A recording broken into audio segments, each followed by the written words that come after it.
Hey, how's it going out there, everybody? Hope everybody's having a great day. Thanks for tuning in to Trucker News, hashtag Trucker News. Share it out with all your friends. If you're not a subscriber and you've stumbled into this, you lucky devil boy, you found Trucker News. Go ahead and hit that subscribe button. You can do all the fun stuff down there. Click all the appropriate buttons. Just saying. Let's get on with it. We got a lot of news today. A lot of news. I'm going to high-speed lightning round this news today. It ain't even going to know what hit it. Let's talk about these articles. Number one article. Saia advances terminal growth. Woo, come on with it. We got some LTL stories in here today. Old Dominion post industry record sub 70% OR in second quarter. So if truckload ain't doing it for you, maybe you think about that LTL. LTL's on fire right now. LTL's the game, baby. Come on with it. We're going to check out a video of a Westernstar with a custom sleeper on it if you want to know more about that. Weekly DOE diesel price decline is biggest since 2008. Oh, let's go buy a hood truck. Come on. We'll get into that. Sad story here. I want to bring some light to something that keeps happening in this industry. Is Wisconsin trooper injured when big rig struck cruiser during midnight traffic stop. Talk about that a little bit. Sad story there. Colorado DOT constructing new chain-up stations for truckers. That's nice. I know you don't want to hear about chain-up laws here in mid-July, but hey, we got to talk about it. A tire blows out, leads to scattered pineapples everywhere. We're keeping it real over here. Heartland Express says volatile freight demand in quarter two will exceed available capacity. Come on with it. In the second half of the year, not quarter two, excuse me. And finally, the opinion piece of the day. Police say they are unclear why trucker drove a half a mile off the road before plunging into a ravine. I think I know why. We'll get to that later, though. Stick around. That's the opinion piece. So let's get to some good stories here. Not all of trucking's a bag of crap right now. I think most of this is pretty positive news. You know, some of it's just stuff we need to talk about. LTL carrier adds 2 new service centers in Georgia. Saia Freight. Everybody knows Saia Freight. Red trucks, LTL, and whatnot. It says less than truckload carrier Saia Inc. has announced the addition of more service centers. The openings are part of a plan that will likely make the company one of the most attractive real estate players in the LTL market over the next few years. The company added facilities in Macon and Valdosta, both which are positioned in close proximity to the I-45 corridor. The announcement follows previous additions this year, 2 locations west of Chicago and the carrier's first center in West Virginia. So there you go, man. They're adding. Saia says, let's keep it rolling. I've almost went to work for them one time. I really liked what they got. The only thing that turned me off is a driver-facing camera. For me, I won't do a driver-facing camera unless it's an absolute, like, I got no other option. To me, you do something on that camera they don't like, and that's the end of your trucking career. You know, they could put you down for unsafe driving and fire you and put that on a DAC report, and you be living with that for the rest of your trucking career. So that was the only reason I didn't go there. But other than that, they pay good. It seems like they treat their people okay from the people I talk to. So Saia plans to open between 10 and 15 terminals in 2022 and relocate another 10 facilities into larger locations. Last year, Saia added 7 facilities and nearly 1,500 employees to accommodate record growth by the close of 2021. It was operating 176 centers. So they big boys. They like playing, spending that money. So kudos to them. If they didn't have the driver-facing camera, this red shirt might have a Saia logo on it right now. I don't know. But they were doing a lot of things up in Minneapolis a few years back, and they were advertising a lot, and I went and talked to them. The driver-facing camera was a no-go for me. You gotta stick to your morals and your guns. You know, it's just, it might work for you, but it don't work for me. Here's another good story. LTL industry. Old Dominion posts industry record sub 70% OR in Q2. LTL demand flattens from record rates. I think we're all experiencing that right now. We're coming off that euphoric high that we had in 2021. It's time to get back to reality. But it seems like LTL's holding in there. I mean, I know that's dependent on where you're at and everything, but looks like if you went to work for Old Dominion, you're getting some money, because, man, they are getting paid over there. Old Dominion getting that money. They're getting a roll on. It says Old Dominion Freight Lines reported record results for the 2022 second quarter on Wednesday. The less than truckload carrier achieved a watershed moment for the industry, posting 69.5% operating ratio. Nice. 30.5% operating margin. That's a hell of a profit right there. When you think of like LTL and all the logistics that go into LTL, having to own property, keep the lights on, pay the taxes, keep the tractors on the road, buy tires for, I mean, you think of all the money they got to spend to come out, with a good margin like that, man. Kudos to Old Dominion. Number one, for being able to get the money from the customers. Number two, for making that profit, because I like to work for a good profitable business. You know what I mean? Like I like a good profitable company, because it kind of gives me the security of thinking, maybe if they're turning a good profit, the odds of me being unemployed in the near future are probably unlikely. So I like that. I like a good profitable company. Both of those companies there in the LTL industry, I'm pro both of those, other than Saya with their forward driver facing camera. Not a fan of that, but I'm gonna tell you, if you can work with that, not a bad company. And Old Dominion, man, I've heard some of those guys over there at Old Dominion are making some crazy money over there. So check them out. Check them out. If you're in OTR and you ain't happy being over the road, maybe that's a gig for you right there. So the next story I want to talk about real quick, in the thumbnail you saw the Westernstar in there. This Westernstar comes with a 100-inch bolt sleeper. Me personally, I'm just going to be honest with you, I am not a fan of the look of the new Westernstars. I mean, opinion based, don't shoot the messenger. I'm just a guy talking about trucks here. For me, that new Westernstar don't do it. It just don't do it. I like the previous generation. That new grill, it just don't do it for me. If that's your truck and that's one you want, then hey, I'm happy for you.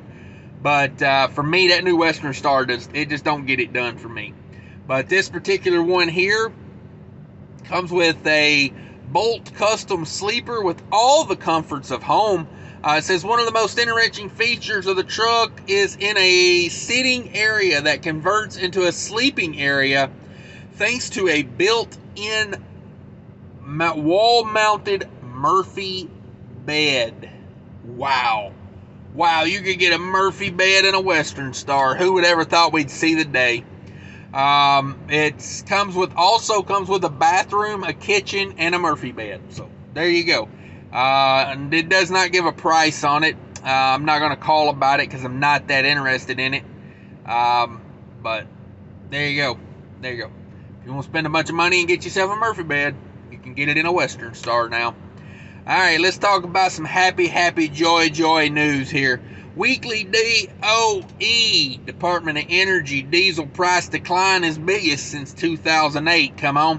You know the old saying though, she got to be high to come down a lot, right? I mean, if diesel was $2 a gallon, they couldn't say, hey, it came down a lot, because it'd already be at $2 a gallon. But anyway, let's don't discourage the positivity here. Diesel prices plunged 16.4 cents a gallon, bringing the 5-week total drop to 54 cents a gallon. Diesel is down in the last 5 weeks. Hallelujah.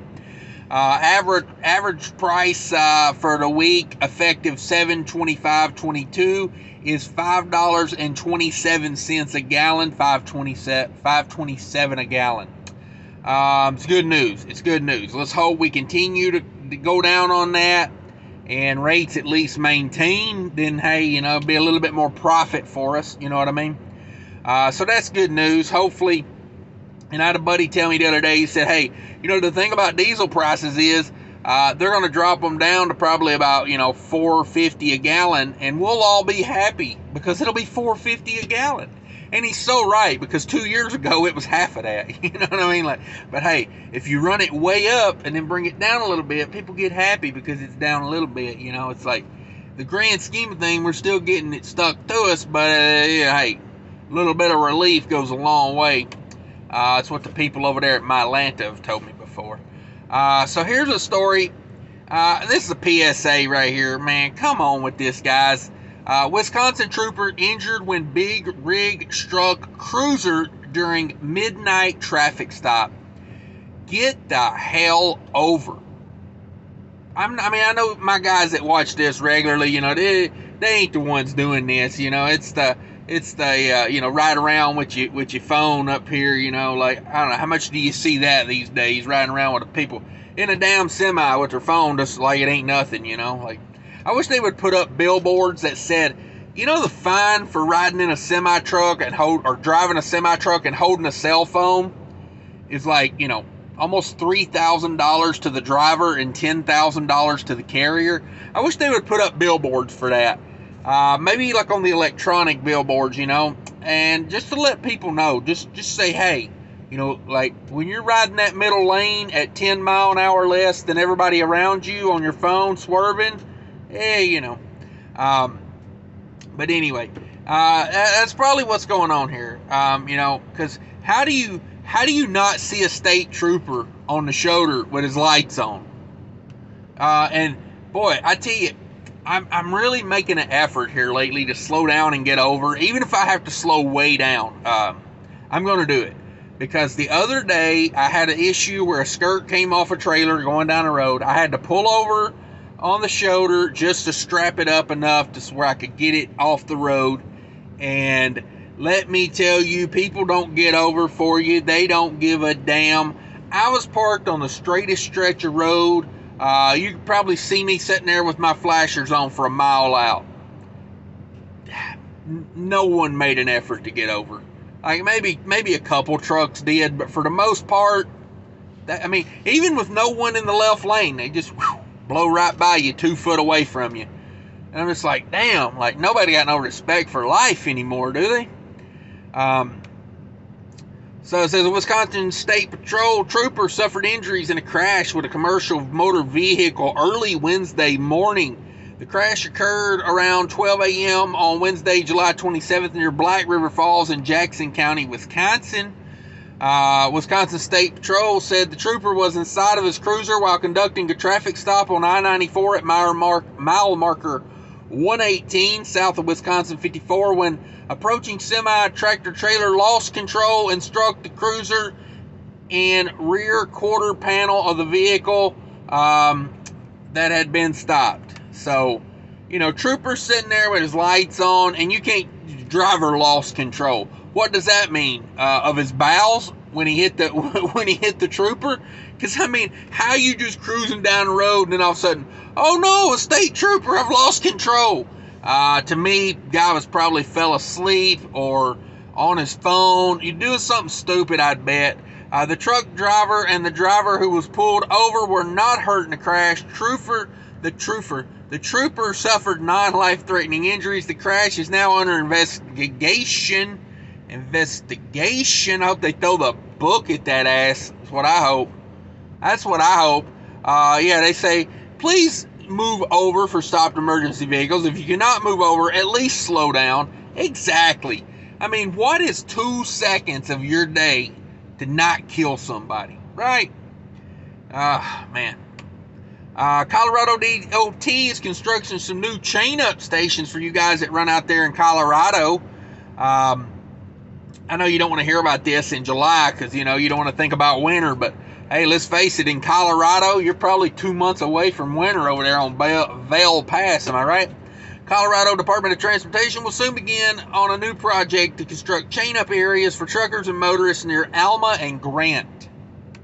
Means nothing to me. I have no idea where those places are. I don't like running out there. It's just not my thing. If you're a mountaineer, run the hell out of it. I'm not. The new chain stations will be built along Colorado Highway 9 near Alma and Colorado 285 near Grant. Colorado DOT says that the new chain-up station locations will be close proximity to the locations where the chain law will be in effect. There you go. That's good planning. Going to have chain laws in effect, have a place for people to pull over and chain up. Good job. Good job, Colorado. A tire blows out leads to scattered pineapples. Oh, where will SpongeBob live if not in a pineapple under the sea? Crash involving two semi-trucks left nearly 40,000 pounds of pineapples scattered across the Texas interstate. That's a bummer. That's a bummer. The accident happened on July 25th, 11 p.m. on Interstate 45 near Montgomery and Walker County lines. According to the news, a tractor-trailer hauling pineapples experienced a tire blowout. Oh, that's a bummer. Causing the rig to sway, the trailer then ripped away from the tractor, struck the center divide wall, and rolled into the southbound lanes of I45. Holy moly, imagine that. Your tire blows out, your trailer comes unhooked, and it passes you. You know it's a bad day in trucking when your trailer passes you. I mean, I don't care of the scenario. If you're cruising down the freeway and your trailer passes your truck, it's a rough day in trucking. You know, I don't even know what to say. I don't know if I'd call them and tell them I quit. I just assume I was fired and probably start looking for a ride to the house. Probably what I would do. So that's a crazy story. Heartland Express is in the news. Whoop, whoop. Let's talk about these Heartland boys. They say volatile freight demand in the second half will exceed available capacity. So what that tells me is, watch out. Heartland Express is going to buy another trucking company. So if you work for a trucking company that's between 300 and 800 trucks in the dry van market, don't be surprised if you work for Heartland by the end of the year. I'm just saying. Heartland said Monday demand has stepped down from the record levels but remains higher than available capacity. Wow. Freight demand in the second quarter of 2022 softens sequentially to the first quarter of 2022. CEO Mike Gurdon said in a news release, while the current levels are down compared against the unprecedented levels experienced in the latter months of 2021, we continue to have significantly more opportunities to haul freight than we are able to cover with our existing fleet and available drivers. That's what he's talking about. He got more freight to haul than he got trucks or drivers. So that might be looking like they're gonna buy somebody. You know, if you can't beat them, buy them. Ain't that what they say? Sounds like something they would say. Here's the opinion piece of the day. Police unclear why truck drove a half a mile off the road before plunging into a ravine. Come on with it. Let's talk about it.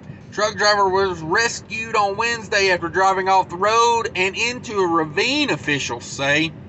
Accident happened on July 27th at the Big Bend National Park in Texas.